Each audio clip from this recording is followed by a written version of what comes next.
500 साल तक हमारे राम लला जी कहाँ पड़े रहे, एक बार भी निकल के नहीं आए। हमारे ज्ञान पाबरी मंदिर वहां पर मस्जिद बना रखे बड़ुओं ने, गाय खाने वाला और गाय को पूजने वाला, गौ माता को रोटी खिलाने वाला कभी भी भाई नहीं हो सकता। हमारे राम मंदिर की बात आती है, हमारे भगवान और हमारे आराध्य की बात आती है, तब तुम्हारा भाईचारा तेल लगाने चले जाता है। हमें खुशी होती है कि हमारे जो योद्धाओं ने बलिदान दिया था आज वो पूरा हो रहा है। हमें गुमराह करा गया 60-65 साल इन कांग्रेसियों ने, इन अंग्रेजों के औलादों ने। देखो मैं बता रहा हूँ, मेरे देश के अंदर मेरे देश के किराएदार कुछ भड़ुए दलाल कह रहे थे गाजा पट्टी की जगह के लिए हम लोग और फिलिस्तीन के सपोर्ट में हैं। वो दलाल किराएदार एक बार भी राम मंदिर के लिए नहीं आए। 500 साल तक हमारे राम लला जी कहाँ पड़े रहे, एक बार भी निकल के नहीं आए। हमारे ज्ञान पाबरी मंदिर वहां पर मस्जिद बना रखे बड़ुओं ने, एक बार भी नहीं निकल रहे। और आज भारत के अंदर हैशटैग चला रहे, हैशटैग जहां पर हमास के दल्ले क्या कर रहे हैं, 6 साल की बच्ची का पानी पिला रहे उनको, फिर पानी पिला करके फिर 8-9 साल की बच्चे को पानी पिला रहे, फिर एक प्रेग्नेंट औरत का बच्चा बाहर निकाले लग कर दी इन गद्दारों ने, और भारत में उसका सपोर्ट कर रहे हैं लोग। समझना चाहिए भारत के अंदर दिशा कहां जा रही है। एक बात क्लियर है, गाय खाने वाला और गाय को पूजने वाला, गौ माता को रोटी खिलाने वाला कभी भी भाई नहीं हो सकता। आज भी हरियाणा के अंदर 15 से ज्यादा गाड़ी पकड़ी जाती है, राजस्थान के अंदर का 27 गाड़ी पकड़ी गई है गौ माता की। कौन निकले गौ माता के तस्कर में? सारे के सारे मुस्लिम समाज के लोग। ये लोग ये तो बोलेंगे कि हमारे धर्म की बात आ गई, हमारे मस्जिद की बात आ गई, हमारे जब हम कह रहे हैं, तुम जब कहते हो जब गंगा जमुना की तेजी भाईचारा, अब तुम्हारा भाईचारा कहाँ चले जाता है? हमारे राम मंदिर की बात आती है, हमारे भगवान और हमारे आराध्य की बात आती है, तब तुम्हारा भाईचारा तेल लगाने चले जाता है। और एक बार बता दूं, तेल नहीं लगाया था डाबर का, हिसाब करा था बाबर का, अब तेल लगाएंगे सरसों का और हिसाब करेंगे बरसों का। और जो मेरे प्रभु श्री राम का नहीं, वो भड़ुआ किसी काम का नहीं। जय श्री राम, जय गौ माता की, भारत माता की जय। अच्छा, अब जो है राम मंदिर बन के तैयार हो गया है और 22 जनवरी को जो है पीएम मोदी अभी इनॉग्रेट कर देंगे, उद्घाटन कर देंगे, ठीक है। तो उस पे विपक्षी सवाल उठा रही है कि भाई हर चीज जो है बनता है, पीएम मोदी अपना क्रेडिट लेने पहुंच जाते हैं। आप बताओ, क्या मायावती से उसका उद्घाटन करवाओगे?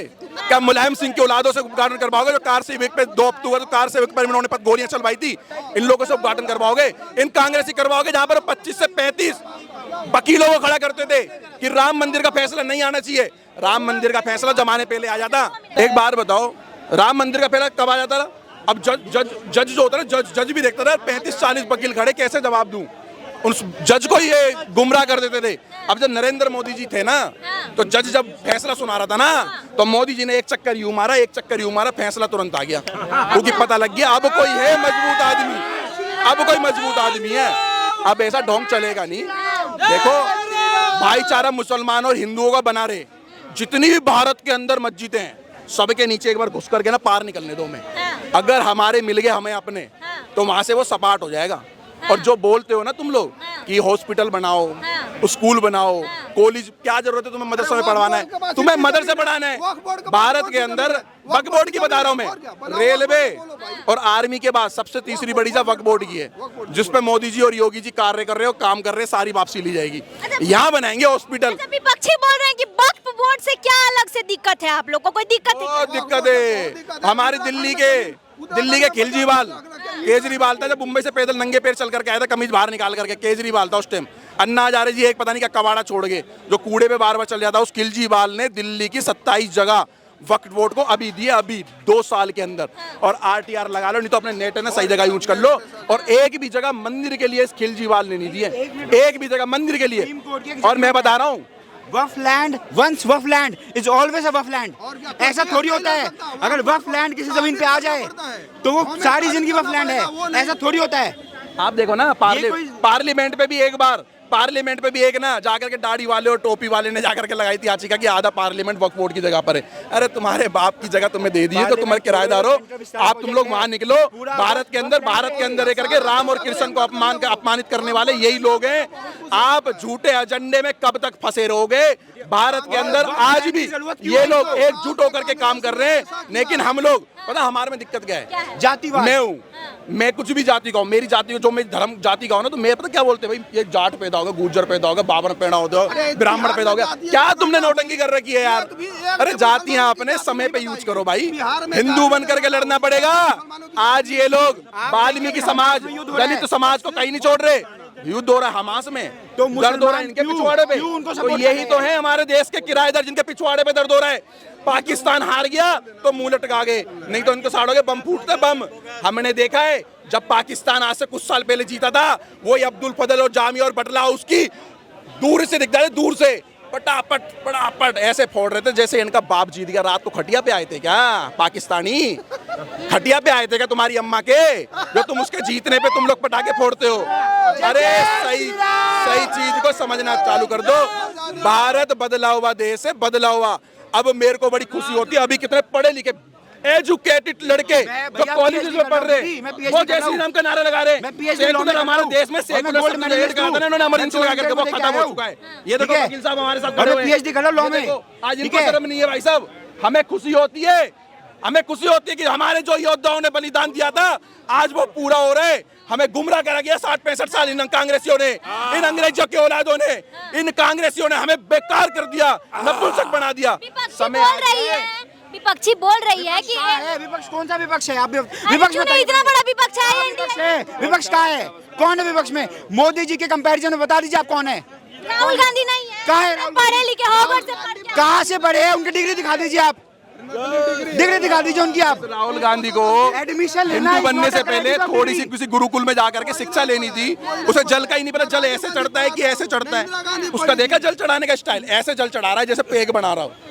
अबे साले मेरी बात सुन, भारत तोड़ने वाले, बांग्लादेश, बलूचिस्तान, पाकिस्तान बनाने वाले तुम लोग भारत के अंदर पैदल चढ़ करके भारत जोड़ो कर रहे हो। और अब तुम क्या बोल रहे हो? भारत जोड़ो, तुम पाकिस्तान जाओ ना, बांग्लादेश बलूचिस्तान जाओ ना। भारत को तोड़ने वाले भारत जोड़ो कर रहे हैं। और फिर इनको चाहिए क्या? राम तो खुश हो रहे हैं, भारत जोड़ो यात्रा कर रहे हैं। कौन खुश हो रहे हैं? नहीं खुश हुए। यही तो हमास के सपोर्टर तो खुश हो रहे हैं, जितने भी हमास के सपोर्टर हैं।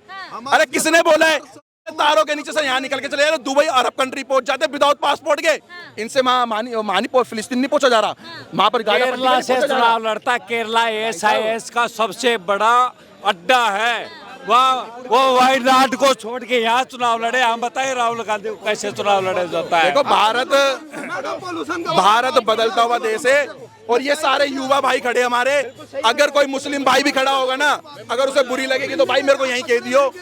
ये भारत का बच्चा जाग रहा है, बूढ़ा जाग रहा है। और मैं अपने ब्राह्मण पंडितों से कहना चाहता हूँ, मंदिरों में जो बैठे हुए तुम लोग इतने पेट निकाल करके जब टीका लगाते हो ना, ये मत शिक्षा देकर करो, काम करो, कारोबार करो, घर संभालो, घर हम संभाल लेंगे। शिक्षाएं देकर धर्म की लड़ाई के लिए भी तुम्हें योद्धा बन करके फ्रंट में आके लड़ना पड़ेगा। ये शिक्षा टीका लगाते टाइम पे दे करो। बच्चा लड़ने के लिए तैयार है भारत के लिए। अच्छा, विपक्षी बोल रही है कि एजेंडा तो मोदी जी चला रहे हैं, सबको आमंत्रण मिला है, विपक्षियों को मिल भी नहीं किया है। बहुत और बढ़िया। राम मंदिर का इनॉग्रेशन हो रहा है, बताइए विपक्षियों के बिना। बढ़िया एजेंडा चला रहे कि भारत 4वें 5वें नंबर पे, 3रे नंबर पे पहुंचने वाला है। इतना अच्छा एजेंडा चला रहे। मैं तो कह रहा मोदी जी रोज ऐसा एजेंडे की प्लानिंग करे करो, भारत नंबर 1 पहुंच जाए। और ऐसा एजेंडा बना दो एक बार कि अखंड भारत भी बन जाए, हिंदू राष्ट्र नहीं छोड़ो, अखंड भारत बन जाए। जय श्री राम, जय गौ माता की, भारत माता की। चला रहे हैं। कुछ बोलना चाहते हैं? मैं आपको जब राम मंदिर के लिए कलेक्शन शुरू की थी ना इस ट्रस्ट ने, आप मानोगे, आप कहते हैं भारत में छुआछूत नहीं है। उस वक्त कांग्रेस के जितने वर्कर थे ना, कोई अगर पर्ची राम के लिए उनके घरों पे जा रहे थे ना, कई बार कांग्रेसियों ने गेट ही नहीं खोला। आज ये राम मंदिर में बुलावे की बात करते हैं। जिन्होंने वकील खड़े किए, जिन्होंने कार सेवकों को उनके ऊपर गोलियां चलाई थी, आपको शायद ये अभी 2 नवंबर की ही है, अभी 2 नवंबर 1990 को गोलियां जिन्होंने चलाई थी, हम उनको बोलेंगे कि आप आइए यहाँ पे। अगर राम उनके होते तो वो राम के लिए 30 साल उनको वेट नहीं करना पड़ता, बाबरी टूटने के बाद भी। तो ये कौन इस पे राजनीति कर रहा है, कौन इसमें सीरियस है ना, जनता जान चुकी है। और अब जो है ना 2022 का इंतजार है हर एक सनातनी को 2022 का इंतजार है। राम में पूरा विश्व जो है रंगने वाला है। हम बजरंग बली को नहीं भूल सकते, क्योंकि उसके बिना तो राम का काम काज होता ही नहीं था। मैं इसलिए कहता हूँ जय बजरंग बली, जय बजरंग बली। एक मिनट, तोड़ दुश्मन की नली, जितने विपक्ष वाले हैं, इनकी नली तोड़ दे। 24 में मोदी जी रिकॉर्ड से इसमें आ जाए, जिसे और हमारी धर्म नगरी है सुंदर और भव्य बन जाए। जय श्री राम।